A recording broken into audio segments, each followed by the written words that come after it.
Hello friends, my name is Salman Malik. और आज हम चैप्टर थ्री के बारे में बात करेंगे। और मैं आपको याद दिला दूँ, ये हमारी CSS सीरीज़ का चैप्टर 3 है। ठीक है, आज हम इसमें बात करेंगे where to write CSS code. हम CSS कोड को कहाँ कहाँ लिख सकते हैं, ये आज हम डिटेल में जानेंगे। ठीक है, तो पहले हम जानेंगे एक्सटर्नल स्टाइल शीट। ठीक है, फिर हम जानेंगे इंटरनल स्टाइल शीट, और तीसरा पॉइंट हम जानेंगे इनलाइन स्टाइल शीट। तो देखते हैं, चलिए क्या होता है। आइए इनके बारे में पहले थोड़ा सा समझ लेते हैं क्या होता है। ठीक है, तो आइए चलते हैं। पहला external style sheet. External style sheet क्या होता है? ठीक है, ये हम बेसिकली होता क्या है, हमारी एक HTML फाइल है। ठीक है, एक है हम बनाएंगे CSS की फाइल। ठीक है, CSS की फाइल जैसे ही हम बनाएंगे, HTML की फाइल में लिखेंगे सिर्फ HTML का कोड, और CSS की फाइल में लिखेंगे CSS का कोड। ठीक है, अब हम उस CSS फाइल को करा देंगे अपनी HTML फाइल से लिंक, एक लिंक टैग की मदद से। ठीक है, अब वो जो हमने प्रॉपर्टी दी हैं अपनी CSS फाइल में, वो हो जाए, वो हमारी HTML फाइल में हो जाएंगी अप्लाई। ठीक है, तो बस इतना ही है। बाकी समझने के लिए इसमें कुछ पॉइंट्स हैं।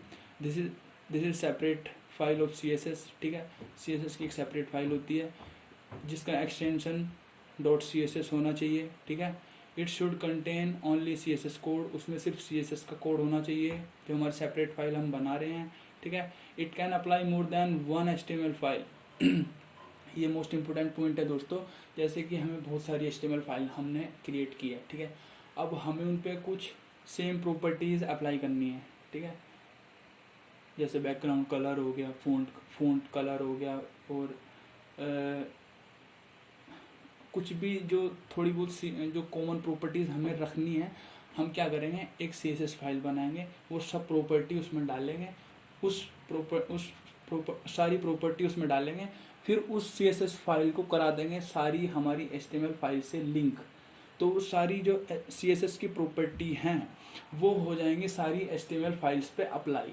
तो है ना आसान, एक CSS फाइल से हम मतलब सारी HTML फाइल्स को हैंडल कर रहे हैं।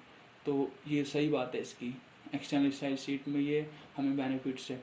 To link CSS file with HTML file we have to use link tag. ठीक है, मतलब ये वही जो मैंने बताया आपको, लिंक टैग का इस्तेमाल करते हैं हम अपनी HTML फाइल में अटैच करने के लिए CSS फाइल को।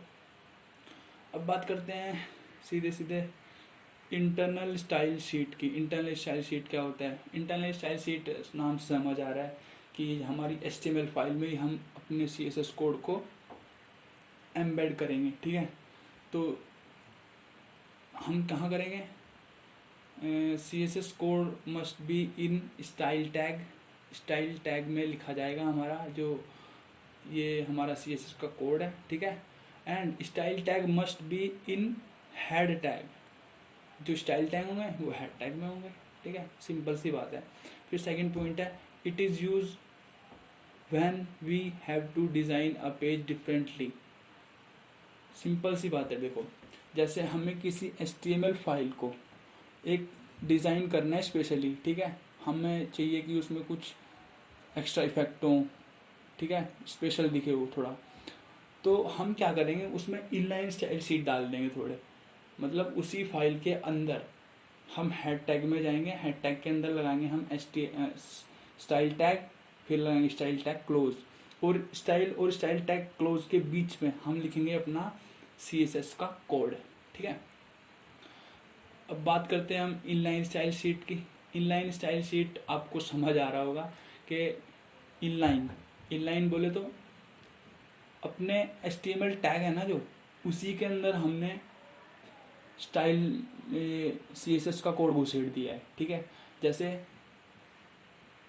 एक हम एट्रीब्यूट लगाते थे पहले। ठीक है, तो हम क्या करेंगे, एट्रीब्यूट यूज़ करेंगे, स्टाइल एट्रीब्यूट यूज़ करेंगे। ठीक है, style attribute can be use with in HTML tag. ठीक है, HTML टैग के अंदर स्टाइल एट्रीब्यूट यूज़ करेंगे, और स्टाइल एट्रीब्यूट की जो वैल्यू देंगे वो दे देंगे हम CSS की कोई भी प्रॉपर्टी जो हम करना चाहते हैं अप्लाई। ठीक, तो ये इसका सिंटैक्स होगा। ठीक है, चलिए बिना टाइम वेस्ट करे चलते हैं अपने सबलाइम टेक्स्ट पे। और यहाँ पे आप देख सकते हैं हमने 2 फाइल बनाई हैं। एक का एक्सटेंशन हमने HTML रखा है, मतलब ये HTML फाइल है। और एक का एक्सटेंशन हमने रखा है style.css। तो ये स्टाइल टैग मतलब ये क्या है, एक CSS फाइल है। तो हमने अपने HTML फाइल में क्या दिया है, ठीक है, एक H1 हमने बनाया है हेडिंग, ठीक है। एक पैराग्राफ हमने बनाया है, hello world this is Salman Malik, ठीक है, hello world this is Salman Malik. तो मान लेते हैं हमें अभी एक्सटर्नल स्टाइल शीट बनाना है, मतलब एक सेपरेट फाइल बनानी है, फिर उसको उस पर कर देना है लिंक, ठीक है। तो हमने एक CSS फाइल बनाया, ठीक है। H1 लिखा हमने, H1 पे हमने प्रॉपर्टी सेट कर दिया, कलर रेड होना चाहिए, टेक्स्ट डेकोरेशन अंडरलाइन होना चाहिए, ठीक है। फिर हमने बनाया P के लिए हमने फ़ॉन्ट फैमिली दिया इटैलिक होना चाहिए भाई फ़ॉन्ट फैमिली, ठीक है। और बस इतना ही दिया हमने, ठीक है। अब हम इनको करते हैं सेव, ठीक है। हम अब इस CSS फाइल को करा देते हैं लिंक कराने के लिए हमें एक टैग की ज़रूरत होती है, लिंक टैग होता है, ठीक है। लिंक टैग, इसमें ये 2 एट्रीब्यूट्स आते हैं, एक rel करके, इसका जो फिक्स वैल्यू होती है ये स्टाइल शीट, एक टाइप होता है, इसकी भी फिक्स वैल्यू होती है text/CSS, और एक sref होता है करके, इसमें हम पास करते हैं उसका URL फाइल का, जो फाइल हमें करानी है इसमें लिंक, ठीक है।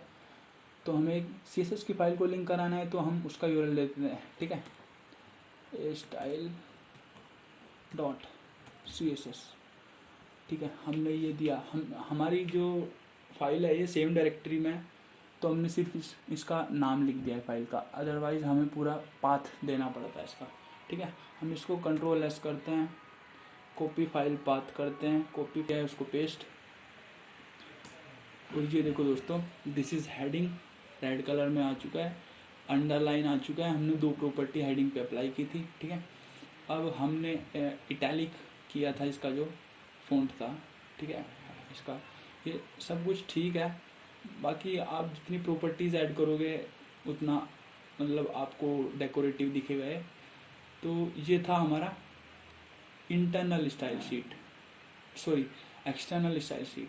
अब हम बात करते हैं इंटरनल स्टाइल शीट के बारे में। तो इंटरनल स्टाइल शीट के बारे में हमें अलग से फाइल बनाने की ज़रूरत नहीं होती है, ठीक है। हम इसी में HTML जो हेड होता है, ठीक है, हेड में ही क्या करते हैं, हेड में ही अपना स्टाइल टैग लगा देते हैं। स्टाइल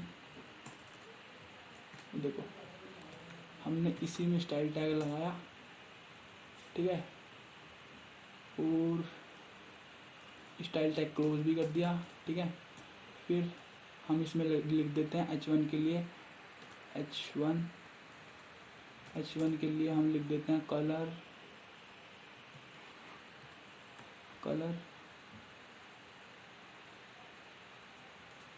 लिख देते हैं हम इसमें ग्रीन, ठीक है। और दूसरी अंडरलाइन ही रखते हैं, ठीक है वैसे तो हम। और इसमें एक वो P है ना, जो उस पर भी लगा देते हैं हम, P पे हम लगा देते हैं P पे हम लगा देते हैं कलर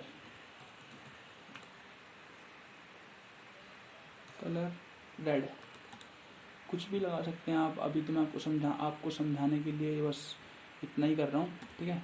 Ctrl+S करते हैं, Ctrl+S करने के बाद हम चलते हैं अपने ब्राउज़र पे जाने के बाद पेज को करते हैं रिफ़्रेश। और ये देखिए दोस्तों, this is heading green colour में आ चुका है, ठीक है। और hello world this is Salman Malik ये रेड कलर में आ चुका है, जो हमने प्रॉपर्टी अभी अपने फाइल पे करी है अप्लाई, ठीक है। तो अब इनलाइन स्टाइल शीट भी देख लेते हैं, ठीक है। इनलाइन स्टाइल शीट देख लेते हैं हम यहाँ पे लगाते हैं स्टाइल टैग, और स्टाइल टैग में पास कर देते हैं हम कलर दे देते हैं हम इसका फिर से रेड नहीं दे देते, कुछ और दे देते हैं, ब्लू दे देते हैं, ठीक है। और चलो अभी इस पे नहीं करते, चलो पैराग्राफ पे भी कर देते हैं यार। पैराग्राफ पे स्टाइल, ठीक है, इक्वल टू, हम इसकी वैल्यू कलर इसका भी कर देते हैं same, colour equal to blue, sorry colour blue, और कंट्रोल एस करते हैं। कंट्रोल एस करने के बाद चलते हैं अपने ब्राउज़र पे जाने के बाद रिफ्रेश करते हैं पेज को। ये देखो हमारी प्रॉपर्टीज़ काम कर रही हैं, इनलाइन प्रॉपर्टीज़, मतलब इनलाइन स्टाइल शीट भी ऐसे होता है, ठीक है। लेकिन दोस्तों आपने एक चीज़ अगर नोटिस की होगी, ठीक है, ये देखो हमने ये जो सेपरेट फाइल बनाई है, हमने इसको भी नहीं छेड़ा और हमने इंटरनल स्टाइल शीट अप्लाई कर दी, तो इंटरनल स्टाइल शीट चली। फिर हमने इंटरनल स्टाइल शीट को नहीं छेड़ा, एक्सटर्नल स्टाइल शीट को नहीं छेड़ा, और हमने इनलाइन स्टाइल शीट को अप्लाई कर दिया, तो सिर्फ इनलाइन स्टाइल शीट चली। तो इसका क्या मतलब है कि जो हमारा ब्राउज़र है, ठीक है, जो हमारा ब्राउज़र है वो क्या करता है, रेफरेंस मतलब इनलाइन जो स्टाइल शीट होता है, सॉरी इनलाइन स्टाइल शीट को देता है रेफरेंस सबसे पहले, ठीक है। फिर रेफरेंस देता है इंटरनल स्टाइल शीट को रेफरेंस देता है, उसके बाद रेफरेंस देता है एक्सटर्नल स्टाइल शीट को, ठीक है। इसका मतलब अगर आपने external style sheet, internal style sheet, inline style sheet तीनों बनाई है किसी फाइल के लिए, तो सबसे पहले वो अप्लाई करेगा इनलाइन स्टाइल शीट को, उसके बाद अप्लाई करेगा इंटरनल स्टाइल शीट को, और उसके बाद अप्लाई करेगा एक्सटर्नल स्टाइल शीट को, ठीक है दोस्तों। तो ये रेफरेंस हो गया। अब मिलते हैं नेक्स्ट वीडियो में, और thank you for watching my video, bye.